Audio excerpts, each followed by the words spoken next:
हम सभी परम पूज्य गुरुदेव द्वारा लिखित पुस्तक वांग्मय नंबर 67 का स्वाध्याय कर रहे हैं। इसमें बहुत सुंदर सुंदर छोटी छोटी कहानियां हैं जिसके माध्यम से हम सभी कुछ कुछ ग्रहण करते हैं। आइए आज का क्रम शुरू करते हैं।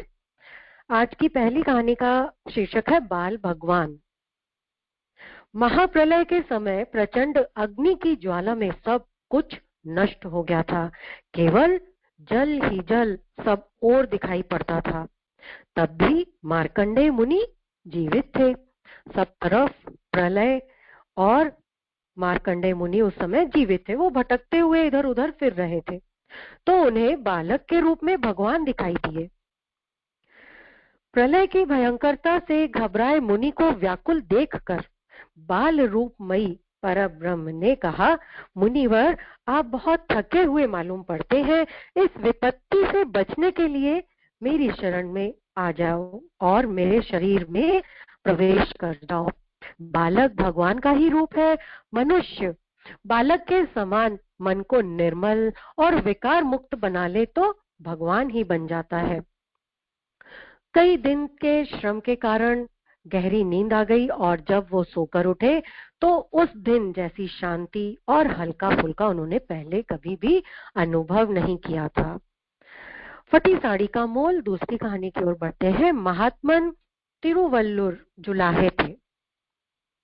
बड़े होकर वो कपड़े बुनते थे और जो कुछ मिलता उससे ही अपनी आजीविका चलाते थे। एक दिन संध्या के समय कोई युवक उनके पास आया और बुनी हुई साड़ी का दाम पूछने लगा। इस साड़ी को बुनने में दिन भर लगा था तो संत ने उसका दाम बताया 2 रुपए। 2 रुपए उस साड़ी का दाम बताया। चर्र से उन्होंने साड़ी के 2 टुकड़े कर दिए, बीच में से उसको फाड़ दिया। उस युवक ने और फिर से पूछा, अब इन टुकड़ों के अलग अलग क्या दाम है? संत ने कहा 1-1 रुपया। 1-1 रुपया। उसने फिर उन 2 टुकड़ों को और 2 टुकड़े कर दिए। फिर पूछा, अब इसका मूल्य क्या है? तो संत ने उसी गंभीरता से कहा 8-8 आने। अब इस प्रकार वो युवक टुकड़े पर टुकड़े करता चला जा रहा था। संत धैर्यपूर्वक उसके दाम बताते जा रहे थे। युवक शायद उनके अक्रोध तप को भंग करने आया था। वो युवक उनके क्रोध, क्योंकि उनको महात्मन तिरुवल्लुर को क्रोध नहीं आता था, वो ये भंग करने के लिए ही आया था। परंतु संत थे कि हार ही नहीं रहे थे। युवक ने अंतिम वार किया। उसने तार तार की हुई साड़ी को एक गेंद की तरह लपेटा और कहा, अब इसमें रह ही क्या गया जिसके दाम दिए जाएं। ये लो तुम्हारी साड़ी के 2 रुपए। तिरुवल्लुर ने कहा, बेटा जब तुमने साड़ी खरीदी ही नहीं तो फिर तुमसे उसका मोल कैसे ले सकता हूँ? अब भी इतनी गंभीर उत्तर सुनकर उद्दंड युवक पश्चाताप से विदग्ध हो गया और नतमस्तक हो गया। व्यक्ति दंड द्वारा उतना नहीं सीखता जितना प्रेम और क्षमा के द्वारा सीखता है। उनको गुस्सा नहीं आया और वो 2 रुपए की साड़ी आधा टुकड़ा कर दिया, आधा आधा में बांट दिया। 1-1 रुपए उन्होंने उसका मूल्य बताया। फिर 8-8 आने, और लेकिन उनको क्रोध नहीं आया। व्यक्ति दंड द्वारा उतना नहीं सीखता जितना कि प्रेम और क्षमा के द्वारा सीखता है। दूसरी कहानी प्रतिमा का रहस्य। सुधारवाद के अहंकार से भरे हुए अलवर नरेश समय समय पर हिंदू धर्म की मान्यताओं तथा विश्वासों का मजाक उड़ाया करते थे। कौन? अलवर नरेश। ये घटना उस समय की है जब स्वामी विवेकानंद अलवर नरेश के अतिथि थे। स्वामी विवेकानंद एक बार अलवर आए तो अलवर नरेश के यहाँ पर उनके वो गेस्ट थे। बातों ही बातों में नरेश ने मूर्ति पूजा के विरोध में कुछ कहा और उसको अंधविश्वास बताया कि मूर्ति पूजा अंधविश्वास है। स्वामी जी ने कोई उत्तर नहीं दिया। सामने ही लगे नरेश के पिताजी का चित्र देखते हुए स्वामी विवेकानंद बोले, महाराज श्री, इस चित्र पर आप थूक दीजिए। हतप्रभ रह गए नरेश और स्वामी जी के आज्ञा पालन के स्थान पर उनके मुंह से नहीं निकल गया। स्वामी जी की आज्ञा का वो पालन करते, लेकिन नहीं, उन्होंने बोला नहीं। तब स्वामी जी बोले, ये तो महाराज श्री की निर्जीव रेखा कृति भर है, ये तो सिर्फ उनकी फोटो है, इस पर थूकने में कोई हर्ज थोड़ी है। फिर भी आप थूकने का साहस नहीं करते, क्यों? क्योंकि आपकी दृष्टि में ये महाराज के व्यक्तित्व का प्रतिनिधि है। इसी प्रकार मूर्ति पूजा में आस्था रखने वाला व्यक्ति प्रतिमा को अपने प्रभु का प्रतिनिधि मानता है। फिर आपको क्यों आपत्ति होनी चाहिए? मूर्ति का रहस्य समझकर नतमस्तक हो गए अलवर नरेश। उनको 2 सीख मिली। 2 सीख कौन सी? पहली, अपनी मान्यताओं को ही सर्वश्रेष्ठ मानकर किसी की निंदा या आलोचना नहीं करनी चाहिए। और दूसरी सीख उनको मिली, प्रभु तक जब तक सीधी पहुंच ना हो तब तक मूर्ति के माध्यम से ही आगे बढ़ा जा सकता है। जब तक हम प्रभु तक पहुंचने की हमें सीधा रास्ता नहीं पता हो तो मूर्ति के माध्यम से ही आगे बढ़ा जाता है। इस तरह से स्वामी विवेकानंद ने उनको 2 शिक्षाएं दी। कटुता बनाम आत्मकल्याण। नदी तट पर एक पंडित जी रहा करते थे। उनका स्वभाव बड़ा सौम्य और मिलनसार था। मेहनत और ईमानदारी से उनका जीवन सुख से चल रहा था। एक दिन क्या हुआ, एक दिन पंडित जी को आत्मा की खोज की इच्छा पैदा हुई। धीरे धीरे ऐसा रंग चढ़ा कि वो दुनिया के कार्यों से विमुख होकर आत्मा की खोज में लग गए। सारे काम छोड़कर वो आत्मा की खोज में लग गए। घर में कोई काम होता तो घर वालों को झड़क दिया करते थे। बात बात पर उनको बड़ा गुस्सा आने लगा। रात दिन उन्हें आत्मा की खोज की धुन सवार रहती थी। कोई काम धाम करते नहीं थे। इससे उनके पारिवारिक संबंधों में क्या आ गई, कटुता आ गई। धीरे धीरे उन्हें अनुभव होने लगा कि उनका जीवन नरकमय होता चला जा रहा है। एक दिन पंडित जी ध्यान में तल्लीन थे। उनकी आत्मा में प्रकाश फैला और उन्होंने क्या सुना? पंडित, तुम गलत राह पर चल रहे हो। जीवन में कटुता से बढ़कर कोई बुराई नहीं है। आत्मा तो तुम्हारे अंदर ही है, उसे खोजने तुम बाहर क्यों भटक रहे हो? जीवन में शांति, सौम्यता और मधुर संबंध ही तो आत्मा के लक्षण है। क्या है? जीवन में शांति, सौम्यता और मधुर संबंध, यही तो आत्मा के लक्षण है। आत्म कल्याण के लिए सर्वप्रथम अपने गुण, कर्म और स्वभाव का परिष्कार करना चाहिए। ये सुनकर उनकी आंखें खुल गईं। सुखी व्यक्ति की कमीज, बहुत ही प्यारी कहानी है ये। एक राजा, दुखी और उदार, चिंतित इतना कि रात को गहरी नींद तक नहीं आती थी। राजा के मंत्री तथा निजी चिकित्सक उसे प्रसन्न रखने के लिए तरह तरह के प्रयत्न करने लगे। एक राजा था, दुखी और उदार था और चिंतित इतना रहता था कि रात भर उसको नींद नहीं आती थी। उसके राज्य के मंत्री क्या करते थे? सब उसको प्रसन्न रखने के लिए तरह तरह के प्रयत्न करते थे। प्रयत्न क्यों ना करते भाई, राजा जो ठहरा। किसी ने कहा, यदि राज्य के सबसे सुखी और प्रसन्न व्यक्ति को ढूंढकर उसकी कमीज राजा को पहना दी जाए तो उसकी खोई हुई प्रसन्नता लौट सकती है। किसी ने ये उनको एक उपाय बताया कि किसी सुखी, संपन्न, प्रसन्न व्यक्ति को ढूंढकर उसकी कमीज को, उसकी शर्ट को लेकर राजा को पहना दी जाए तो राजा क्या हो जाएगा? राजा, उसकी प्रसन्नता लौट जाएगी। अनेक मंत्री तथा नौकर चाकर सुखी व्यक्ति की खोज में निकल पड़े। सब सोचते जो ये क्या कार्य सबसे पहले करके दिखाएगा, उसकी कार्यक्षमता का प्रभाव राजा पर पड़ेगा और कहीं राजा खुश हो गया तो मुंह मांगा पुरस्कार मिलेगा। सभी ये सोचकर भागे भागे फिर रहे थे यहाँ वहां की कोई प्रसन्न व्यक्ति मिल जाए।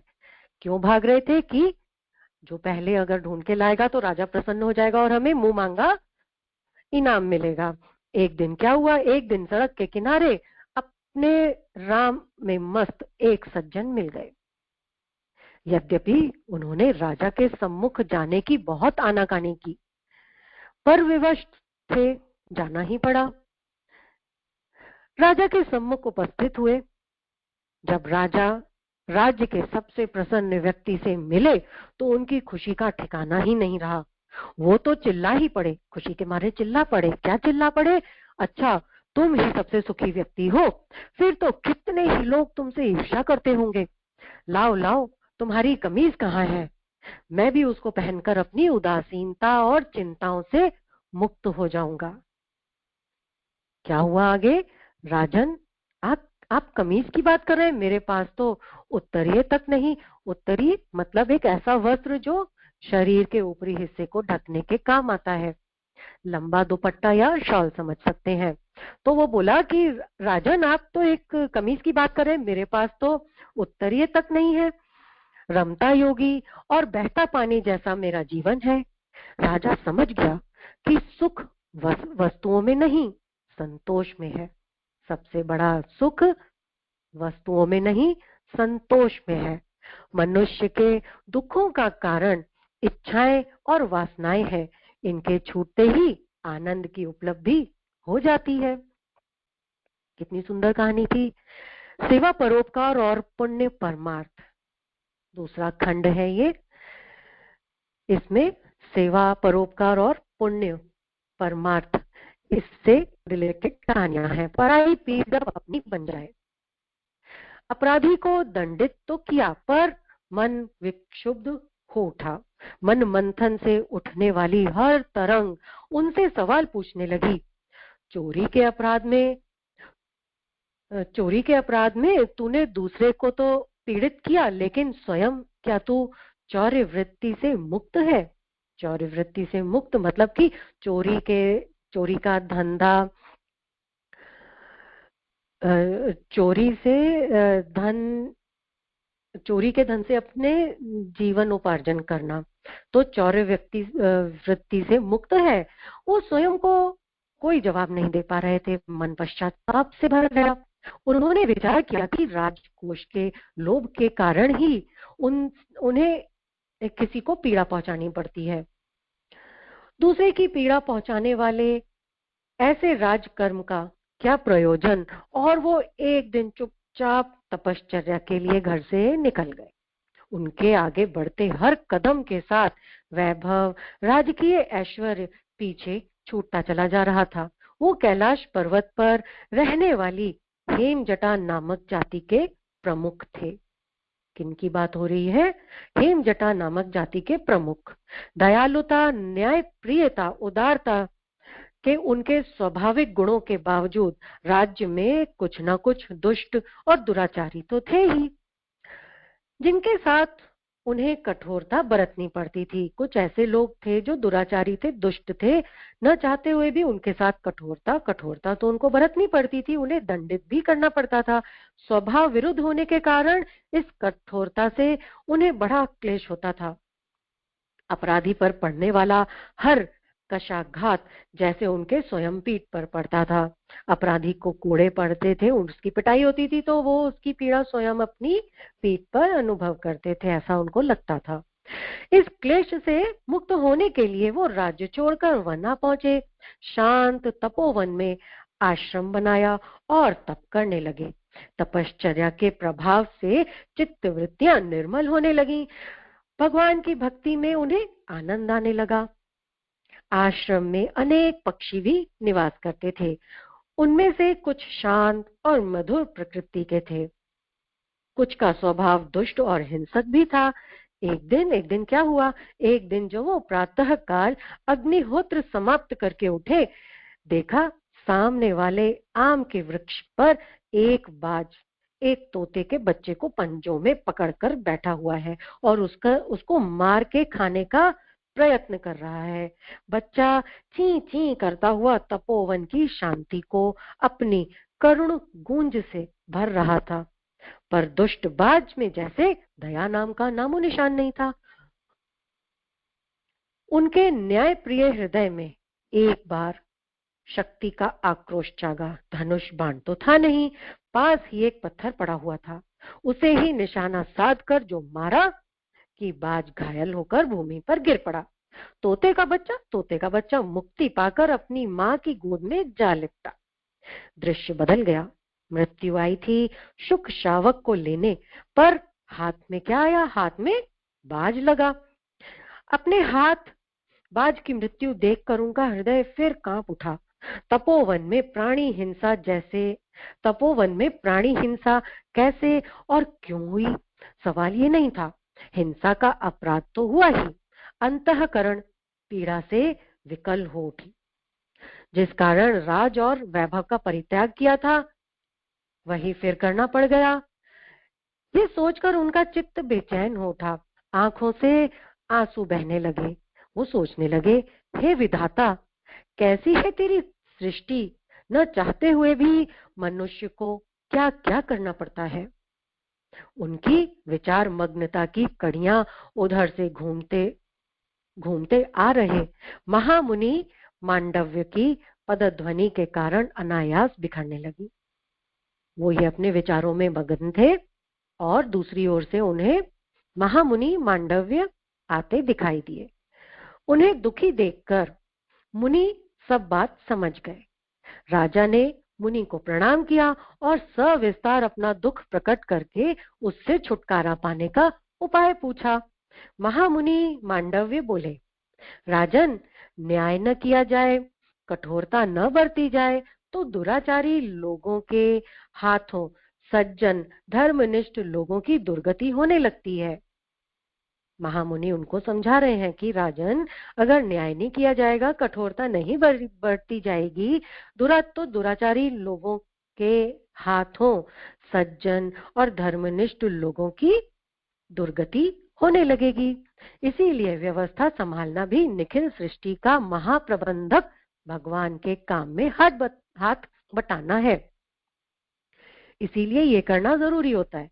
मनुष्य स्वार्थ और अहम के लिए कुछ न चाहकर ईश्वर की इच्छा मानकर संसार की सेवा करे। मनुष्य को चाहिए स्वार्थ और अहम के लिए कुछ न चाहकर ईश्वर की इच्छा मानकर संसार की सेवा करे, तो ये कठोरता भी पाप नहीं होती। इस सृष्टि में भी आनंद और शांति का अभाव नहीं होता। मुनि के शब्द उनके अंतःकरण की गहराइयों में उतरते चले गए। वो पुनः अपनी राजधानी लौट आए और प्रजा की सेवा और उसके विकास में इस तरह तल्लीन हो गए कि अपना हित भी उन्होंने भुला दिया। उनका योगक्षेम भगवान स्वयं वहन करने लगे। सेवा का सुख, प्रजा का प्यार पाकर आत्मदर्शी सम्राट सुरधु, इनका नाम, जिनकी कहानी चल रही है उनका नाम है सम्राट सुरधु की, सब मानसिक विकलताएं दूर हो गई। उन्हें सर्वत्र आनंद की निर्झरणी प्रवाहित अनुभव होने लगी। चारों तरफ आनंद ही आनंद।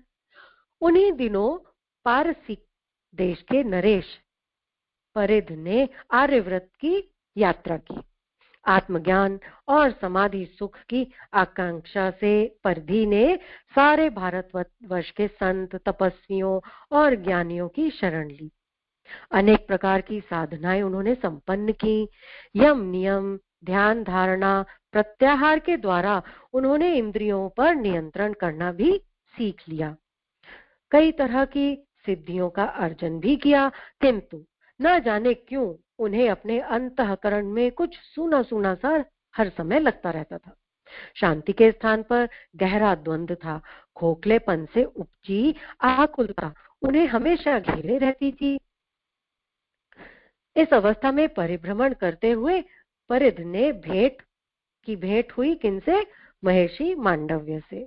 मांडव्य ने नरेश सम्राट सुरधु के पास जाने और योग विद्या सीखकर आत्म शांति पाने का परामर्श दिया। उन्होंने कहा कि आप योग विद्या और आत्म शांति सीखने के लिए सम्राट सुरधु के पास जाइए। महान जिज्ञासु शीघ्र ही कैलाश की ओर चल पड़े। राजधानी पहुंचने पर प्रधान उनके मंत्री, उन्होंने बताया, महाराज प्रतिदिन अपनी प्रजा के कष्ट दुख देखने के लिए स्वयं भेष बदलकर जाया करते हैं। 1 सप्ताह हुए वो लौटे ही नहीं है। राज्य संचालन महारानी करती हैं। अगर आप चाहें तो आप महारानी से भेंट कर लें। परिधि ने सुना और चुपचाप वो एक ओर चल पड़े। संध्या होने पर वो एक गांव में रुके। जिस घर में, जिस घर पर उन्होंने विश्राम करना निश्चित किया, दैव योग से उस घर में एक वृद्ध माता के अतिरिक्त और कोई भी नहीं था। अकेली एक बूढ़ी माँ रहती थी। वृद्धा के पुत्र युद्ध में गया हुआ था। वृद्धा का जो पुत्र था युद्ध में गया हुआ था। वो आज 1 सप्ताह से बीमार थी। कोई अपरिचित व्यक्ति उसकी सेवा कर रहा था। परिध ने देखा, अद्वितीय ओजस के धनी वह व्यक्ति कोई साधारण मनुष्य नहीं था। वृद्धा की सेवा, घर की सफाई जैसे साधारण कामों में भी उसकी तल्लीनता देखते ही बनती थी। बिल्कुल सेवा और सफाई, बिल्कुल एक सारे साधारण काम वो बड़ी तल्लीनता के साथ करता था, जिसके कर्कश स्वभाव के कारण कोई पड़ोसी मकान के पास फटकने को तैयार नहीं था। उसके मल मूत्र की दुर्गंध, छूत की बीमारी के रोगाणुओं का भय किसी को भी दूर भगाने के लिए काफी था।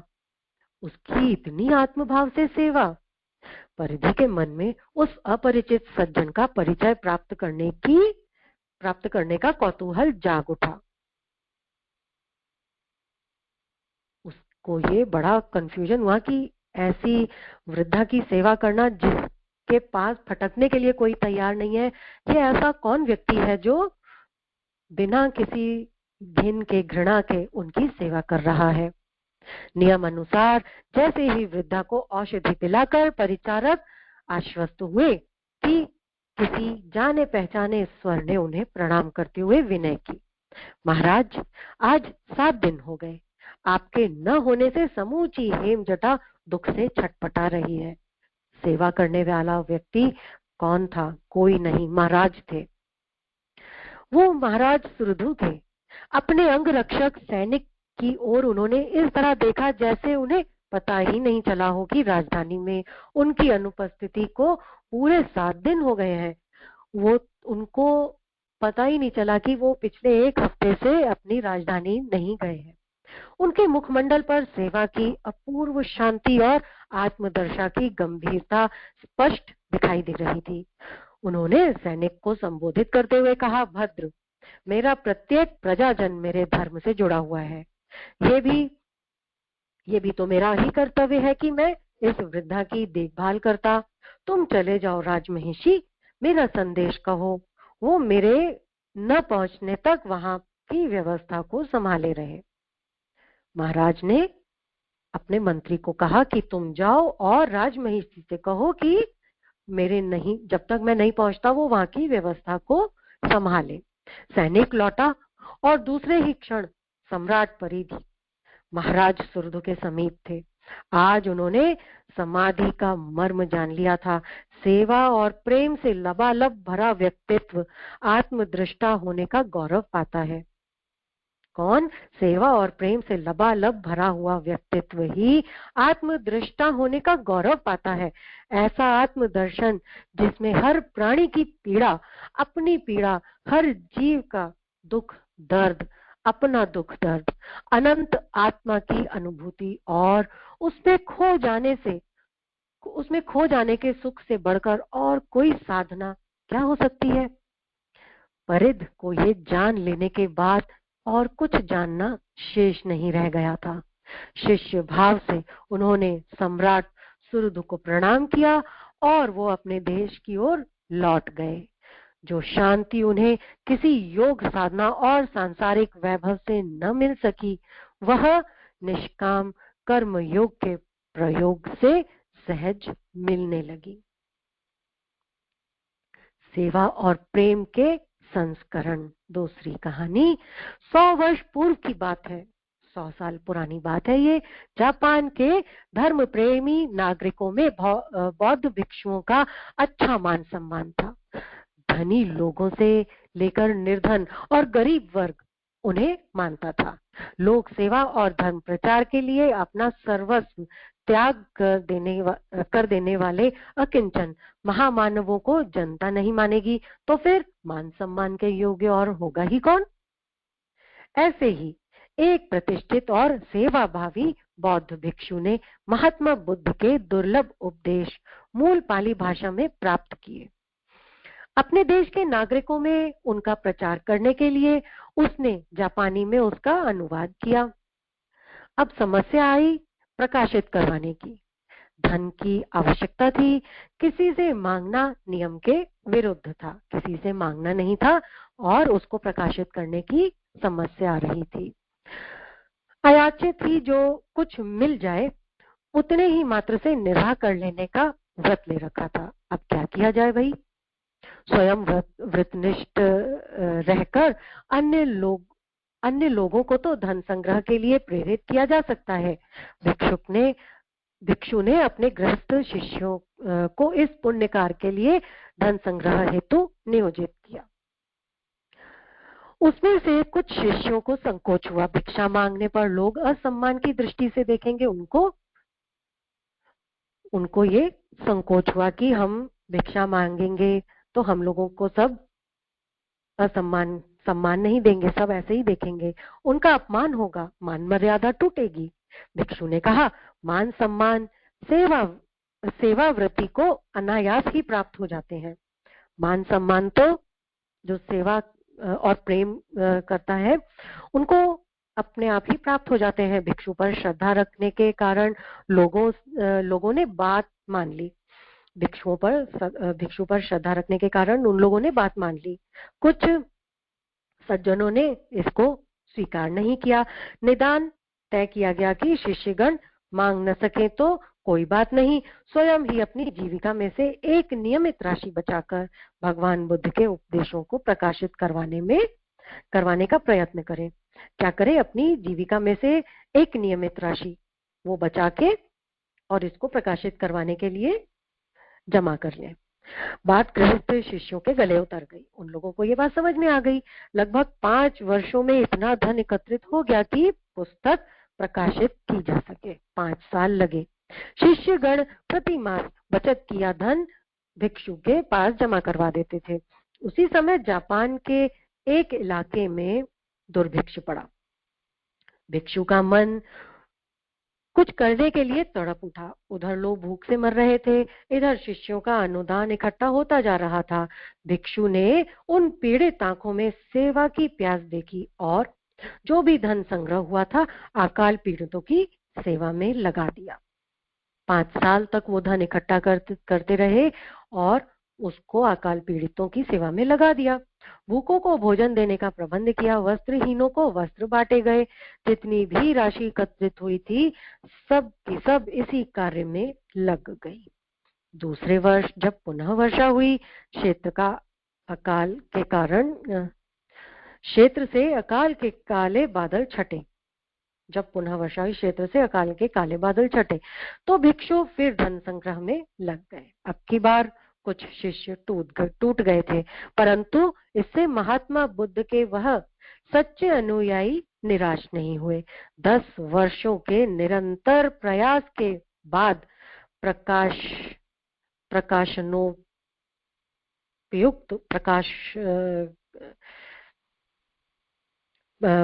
करने के लिए धनराशि एकत्रित कर सके और पुस्तक छापने की तैयारी की जाने लगी। लेकिन इस बार दूसरे क्षेत्र में अतिवृष्टि हुई, नदियों में बाढ़ आ गई और सारे इलाके की फसल को बड़ी क्षति पहुंची। इस बार भी महाभिक्षु ने सारा धन बाढ़ पीड़ितों की सेवा में लगा दिया। पहले 5 साल में इकट्ठा हुआ, फिर 10 साल लग गए। इस बार भी सारा का सारा धन बाढ़ पीड़ितों की सेवा में लगा दिया गया। इस बार अधिकांश शिष्यों ने साथ छोड़ दिया। उन्होंने महाभिक्षु को पागल कहा। हम पैसा तो पुस्तक प्रकाशन के लिए देते हैं और ये साधु सारा का सारा धन औरों को बांट देता है। कुछ एक गिने चुने ही अनुदानी बचे रहे। धन संग्रह में पिछली बार से भी अधिक समय लगा। संयोग से इस बार किसी प्रकार की प्राकृतिक प्रकोप नहीं हुआ। फलस्वरूप पुस्तक प्रकाशित हो गई। इस अनुवाद को कई लोगों ने पढ़ा और महाभिक्षु के प्रयत्न की सराहना की। मुख्य पृष्ठ पर संस्करण के सामने लिखा था 3रा संस्करण। लोगों ने पूछा, ये तो पहली बार छपी है, इसके पूर्व के 2 संस्करण कब और कहां पे प्रकाशित हुए? 3रा संस्करण लिखा हुआ था तो लोगों को ये क्वेश्चन उनके मन में आया। पहले दो संस्करण उन्हीं लोगों को दिखाई देंगे जिनके पास सेवा और प्रेम की आंखें हैं। महाभिक्षु ने उनके प्रश्न का यही उत्तर दिया। पहले दो संस्करण कब और कहाँ छपे? तो महाभिक्षु ने उत्तर दिया, पहले दो संस्करण उन्हीं लोगों को दिखाई देंगे जिनके पास सेवा और प्रेम की दो आंखें हैं। आइए दूसरी कहानी की ओर बढ़ते हैं। सेवा साधना से ही धरती पर स्वर्ग का अवतरण संभव। कटक में हैजे का प्रकोप फैल रहा था। उड़िया बाजार मोहल्ले में उसका जोर जब सबसे अधिक था। इस मोहल्ले में गरीब श्रेणी के मुसलमानों की अधिकता थी। सामान्यतः गरीब लोग गंदगी के प्रति लापरवाह होते हैं, इसलिए उस बस्ती में कूड़ा करकट इन सब का ढेर, अस्वच्छता बहुत ज्यादा थी। इसी कारण से वहां के अधिकांश व्यक्ति हैजे के प्रकोप के शिकार हो गए थे। उनकी देखभाल सेवा करने वाला कोई भी नहीं था। अनेक व्यक्ति कवलित होते जा रहे थे। उन लोगों की ये दयनीय दशा देखकर कुछ सेवा भावी मानवता प्रिय बालकों को बहुत व्यथा हुई। उनकी करुणा उमड़ पड़ी और अपना एक सेवा दल बनाकर उस गंदे मोहल्ले में रहने वाले पीड़ितों की सेवा के लिए वो लोग निकल पड़े। इस दल के अगुवा सुभाष बाबू थे, जिनकी अवस्था उस समय 11-12 वर्ष की थी। ये बालक पीड़ितों को देखभाल और परिचर्या करते, उनको औषधि और पथ्य देते, समय समय पर उनके समाचार पूछते रहते थे। इसके फलस्वरूप वहां सैकड़ों लोगों को ढांढस बंधने लगा और 50 की प्राण रक्षा हो गई। पर ये सेवा और परोपकार का कार्य उसी मोहल्ले में निवास करने वाले एक व्यक्ति को अच्छा नहीं लगा। वो व्यक्ति था चोरी, बदमाशी आदि अवांछनीय कृत्य करने वाला। हैदर खान उसका नाम था। एक पुराना गुंडा था। वो कई बार अपने दुष्कृत्यों के कारण जेल का दंड भुगत चुका था। अपनी गलतियों के परिणाम स्वरूप दुख दंड पाने वाले अधिकांश मनुष्य दूसरों पर दोषारोपण करते देखे जाते हैं। हैदर के मन में भी इसी प्रकार की वृत्ति बन गई थी। उसने देखा कि सेवा दल के लड़के बापूपाड़ा मोहल्ले के रहने वाले हैं, जहां अधिकांश वकील लोग रहते हैं। इन्हीं वकीलों के कारण उसको जेल जाना पड़ता है। ऐसी मान्यता हैदर ने अपने मन में बना रखी थी। बाबूपाड़ा मोहल्ले के रहने वालों के प्रति उसने शत्रुता की भावना बना ली थी। वहां के रहने वाले जो लोग थे उन सभी के लिए उसने शत्रुता की भावना बना ली थी। वो उन बालकों को भी शत्रु भाव से देखता था जो हैजा पीड़ितों की सेवा करने उस मोहल्ले में आया करते थे। उसने मोहल्ले के लोगों को भड़काना शुरू कर दिया कि ये सब बड़े आदमियों के लड़के हैं, इनको अपने मोहल्ले में ज्यादा आने नहीं देना चाहिए। वहां के गरीब लोग हैदर के उद्दंड स्वभाव से अवगत थे, इसलिए उसकी उचित अनुचित सभी बातों को सामान्यतः मान लेते थे। वो लड़कों से सेवा कराने से इनकार करते, दवा आदि लेने के लिए मना करते, पर स्वयंसेवक दल के बालक उनकी बात का बुरा न मानकर अत्यंत विनम्र व्यवहार करते हुए और अधिक सेवा करने लग जाते थे। उनकी बात को मानते नहीं थे और अधिक उनकी सेवा करने लगते, बड़े विनम्र व्यवहार के साथ। उस अवसर पर दल के अग्रणी सुभाष ने ये भी कहा, देख लेना, ये हैदर ही एक दिन हमारा सबसे बड़ा सहयोगी बनेगा। तुम लोग नहीं जानते हो, देख लेना, ये हैदर जो अभी सबको भड़का रहा है, ये ही हमारा सबसे बड़ा सहयोगी बनेगा। संयोगवश 3-4 दिन बाद ही हैदर के पुत्र को हैजा हो गया। 3-4 दिन बीते, क्या हुआ? हैदर के ही पुत्र को हैजा हो गया। वो डॉक्टर की तलाश में नगर में एक सिरे से दूसरे सिरे तक चक्कर लगाने लगा। छोटे बड़े सभी चिकित्सक किसी न किसी रोगी की चिकित्सा में व्यस्त थे। निराश होकर बहुत देर बाद जब वो अपने घर वापस लौटा तो उसने दूर से देखा। उसने क्या देखा कि उन बालकों का दल उसी के घर में है और उसके कुछ लड़के घर की सफाई में तन्मय थे। कुछ बच्चे की सेवा में तैनात थे और दल का नेता उसके पुत्र को प्रेम पूर्वक क्या कर रहा था, प्रेम पूर्वक उसको दवा पिला रहा था। हैदर इस दृश्य को देखकर स्तब्ध खड़ा रह गया। उसकी शक्ति, गुंडापन, उन बालकों के प्रति शत्रुता का भाव न जाने कहां तिरोहित हो गए। उसकी आंखों से अश्रुधारा बह निकली, उसका गला रुंध गया। बड़ी कठिनाई से उसने अपने आप को संभाल कर कहा, मैं हैदर गुंडा हूं बालकों, क्या तुम नहीं जानते कि मैं तुम्हारा शत्रु हूं? सुभाष ने उसकी ओर देखकर कहा, ये रोगी हमारा भाई है और भाई का पिता हमारा शत्रु नहीं हो सकता। हैदर ने अपने जीवन में कभी ऐसी मधुर और सहानुभूतिपूर्ण वाणी नहीं सुनी थी। इतना प्यार से उससे कभी किसी ने बात नहीं की थी। उसके हृदय की रही सही कलुषता भी धुल गई। अनायास ही इन सेवावृत्ति बालकों के लिए उसके दोनों हाथ जुड़ गए और अवरुद्ध कंठ से उसने कहा, खुदा के लिए मुझे माफ कर दो बालकों। उसने उसका गला भराया और उसने बच्चों से कहा कि मुझे माफ कर दो। सुभाष और उसके साथी बालक आत्मसंतोष एवं हार्दिक उल्लास और हुलस रहे थे। उस रोगी बच्चे का भी आधा रोग तो अपने पिता के अंतः पर परिवर्तन को देखकर उसी समय दूर हो गया था। इसके बाद तो हैदर स्वयं उन सेवा भावी बालकों के साथ सेवा कार्य में सहयोग करने लग गया। जात पात ऊंच नीच के भेदभाव को भुलाकर यदि सभी लोग पिछड़े रुग्ण व्यक्तियों की सच्ची सेवा में लग सकें तो इस धरती पर स्वर्ग जैसा वातावरण उत्पन्न कर सकना संभव है।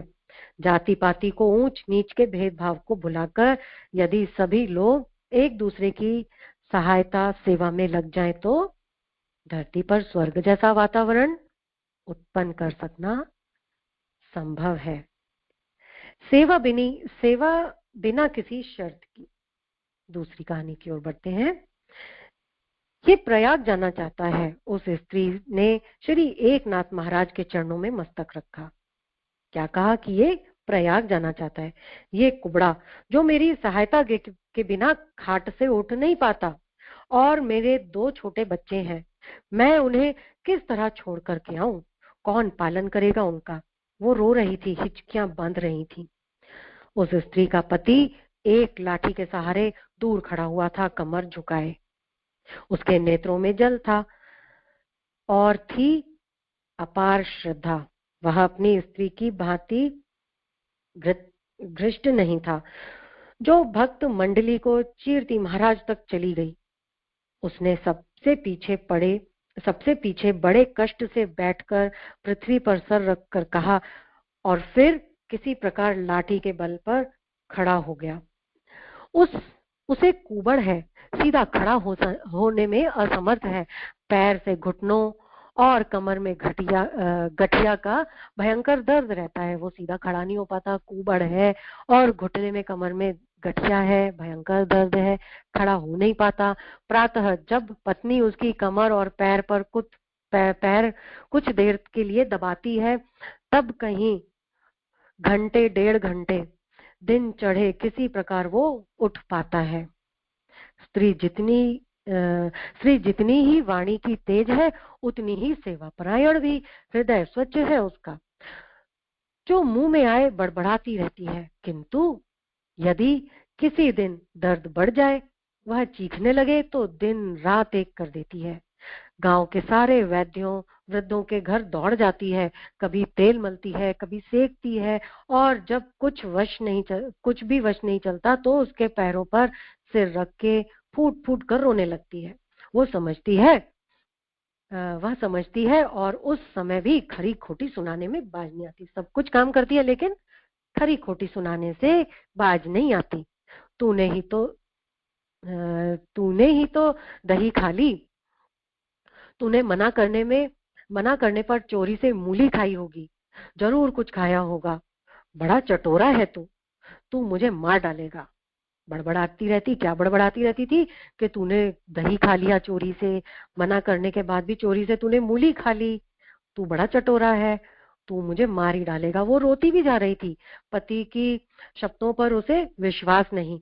थोड़ी सी उसकी थोड़ी सी उसकी जमीन है, किसी न किसी मजदूर को लेकर स्त्री खेतों में लगी रहती है। मूली, कभी गोभी, कभी कुमड़े, लौकी, कोई ना कोई शाक भाजी उसके खेत में 12 महीने मिल जाते हैं। पति के बदन की मालिश करके, चौका बर्तन, रसोई, बच्चों की देखभाल और पति को स्नान आदि करा के भी वो खेतों के लिए समय निकाल ही लेती है। मजदूरों को डांट फटकार के आती है। वही एक ऐसी सब्जी वाली है जो शाम को नगर में सब्जी बेचने भी जाती है और चिराग जले तक लौट आती है। बिक्री के पैसे उसके कभी अपने पास नहीं रहते, आते ही पति को गिना देती है, मांग लेती है उससे व्यय और आवश्यकता पड़ने पर। हिसाब मांगना उसे नहीं आता। वैसे पति के पास पैसे न होने से वह अस्वीकार करके मांगने पर तो झगड़ भी लेती है, उसे चटोरा कह के डांट भी देती है। गांव में प्रसिद्ध झगड़ालू है। गांव में वो झगड़ालू के नाम से प्रसिद्ध है। किसी ने उसके खेत में पैर रखा, किसी की गाय या बकरी बाढ़ के समीप पहुंची और आसमान वो सिर पर उठा लेती है। एक बार प्रयाग जी में गंगा यमुना में गोता लगा लूं, कुबड़े को बहुत दिनों की से धुन है। वह जब इसकी चर्चा करता है, पत्नी रोते रोते आंख लाल कर लेती है, खूब खरी खोटी सुनाती है। ये सारा जीवन सफल हो जाए, फिर मर भी जाऊं तो क्या हानि। उसने धीरे धीरे 50 रुपए एकत्र कर लिए थे। अब अब वह रुक नहीं सकता। गांव का लल्लू नाई जा रहा था, झम्मन कहार जा रहा था, अगलू पांडे जा रहा था, वह उनके साथ अवश्य जाएगा। उसने पत्नी को यहाँ तक कह दिया था कि वो अपनी कमाई के रुपए न ले जाने देना चाहे तो 50 रुपए भी लेके रख ले। उसको तो ये था कि नाई भी जा रहा है, सब जा रहे हैं, मैं तो जाऊंगा। वह मांगता खाता हुआ चला जाएगा, लेकिन इस साल तो वो प्रयाग जाके ही रहेगा। मर जाएगा ये रोगी कुबड़ा उसकी सेवा के बिना तो मर जाएगा। वो अपने छोटे बच्चों, खेती बाड़ी को छोड़कर कैसे जाए, कौन देखेगा ये सब। बच्चे बिलबिलाएंगे, खेत नष्ट हो जाएगा। जब कई बार लगातार रोने और झगड़ने का भी पति पर प्रभाव न हुआ तो वो किसी प्रकार समझा बुझाकर उसे एकनाथ महाराज जी के पास ले आई। महाराज समर्थ योगी हैं।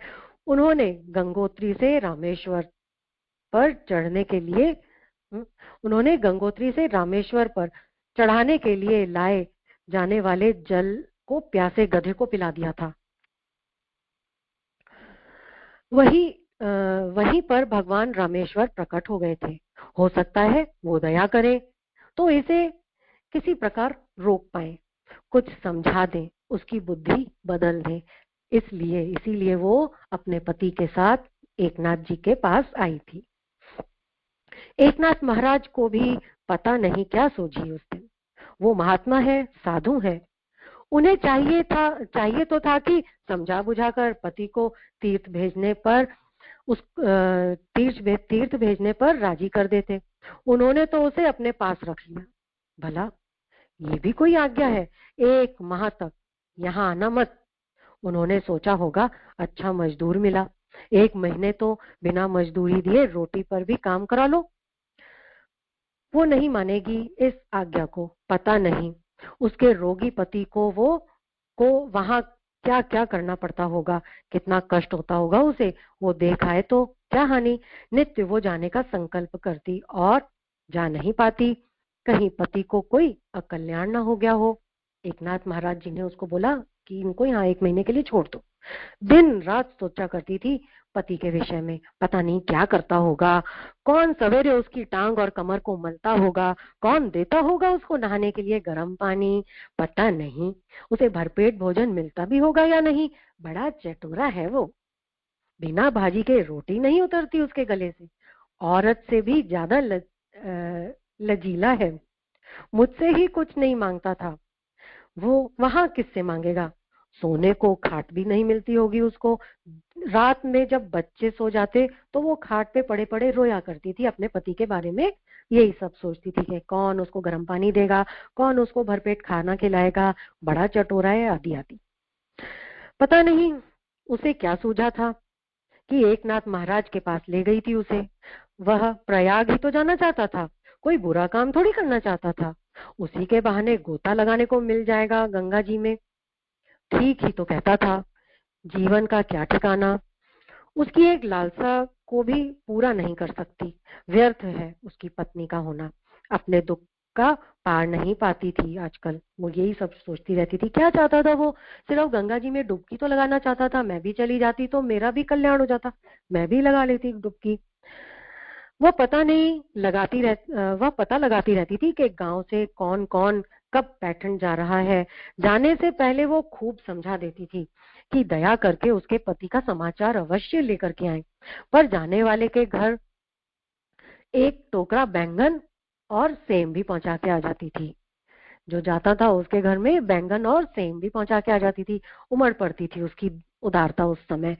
महाराज के लिए छांट छांट कर वो भी भेजती थी और प्रार्थना करके बार बार सचेत करती थी जाने वाले को कि महाराज उसके रोगी पति पर दया रखें, ध्यान रखें। उसका बड़ा शर्मीला पति है, वो कहता ही नहीं है।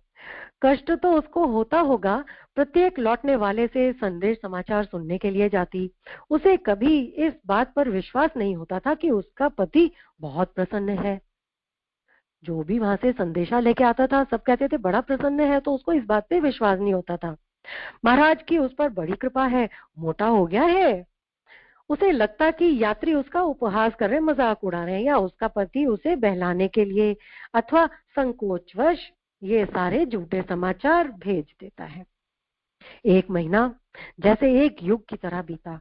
एक महीना पूरा होने पर गोभी मटर बड़ा सा टोकरा लिए श्री एकनाथ जी के चरणों में ले आई। टोकरा सामने रखकर महाराज जी के सामने पृथ्वी पर सिर रखा और अब तू प्रयाग चला। उसने अच्छा, टोकरा सामने रखा और महाराज जी के सामने पृथ्वी पर सिर रखा। अब तो प्रयाग चला जाने दे से।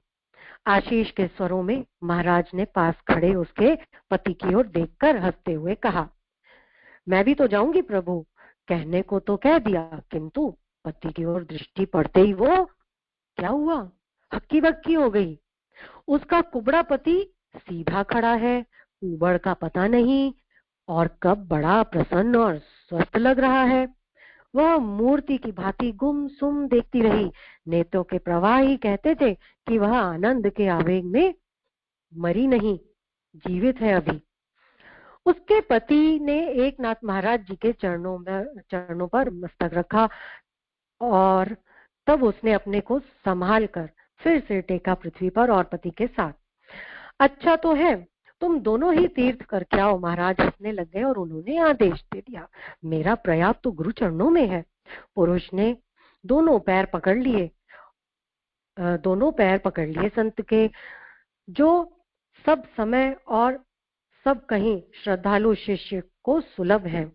प्रभु चरण, मेरे गुरु के चरण।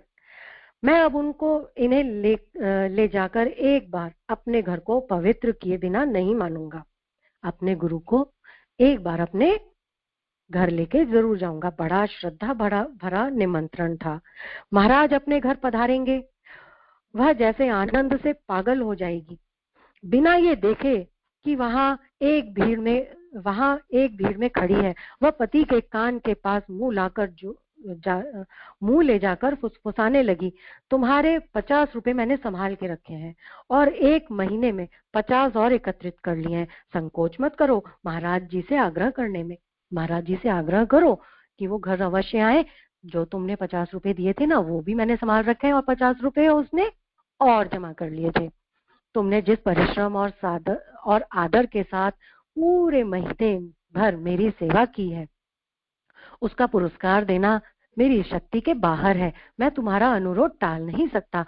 तुम्हारी पत्नी बताएगी कि मैं कब उसके द्वार पर पहुंचूं।